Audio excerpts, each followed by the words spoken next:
एक गलती और एक ऐसा हादसा जो ऑस्ट्रेलिया की एविएशन हिस्ट्री में सबसे खतरनाक माना गया। लेकिन रुकिए, कहानी में अभी ट्विस्ट है। हर एक शख्स सुरक्षित बच गया। यह हादसा क्यों और कैसे हुआ, चलिए जानते हैं। 20 मार्च 2009 रात का समय मेलबर्न एयरपोर्ट की रोशनी में एक विशाल का एयरबस A340-500 खड़ा है। यह है एमिरेट्स फ्लाइट 407 जो न्यूजीलैंड के ऑकलैंड से दुबई जा रही थी और मेलबर्न में इसका स्टॉप ओवर था। फ्लाइट में 257 पैसेंजर्स और 18 क्रू मेंबर सवार थे। रात के 10:30 पर फ्लाइट रनवे 16 पर टेक ऑफ के लिए तैयार थी। कॉकपिट में कैप्टन और फर्स्ट ऑफिसर अपनी चेकलिस्ट पूरी कर रहे थे।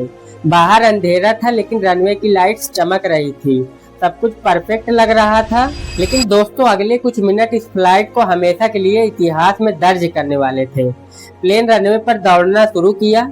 इंजनों की गड़गड़ाहट, रनवे की रफ्तार, सब कुछ नॉर्मल लग रहा था। लेकिन कॉकपिट में पायलटों को अचानक कुछ गड़बड़ महसूस हुई। प्लेन की स्पीड वो नहीं थी जो एक टेक ऑफ के लिए चाहिए। मेलबर्न का रनवे 16 जो 3.6 किलोमीटर लंबा था, तेजी से खत्म हो रहा था। फर्स्ट ऑफिसर ने पूरी ताकत से प्लेन का नोज ऊपर उठाने की कोशिश की, लेकिन प्लेन का पिछला हिस्सा यानी टेल रनवे से टकरा गया। ये था टेल स्ट्राइक, एक ऐसा हादसा जो किसी भी पायलट का दिल दहला दे। कॉकपिट में अलार्म की आवाज गूंजने लगी, लेकिन रुकिए, डरावना हिस्सा भी बाकी था।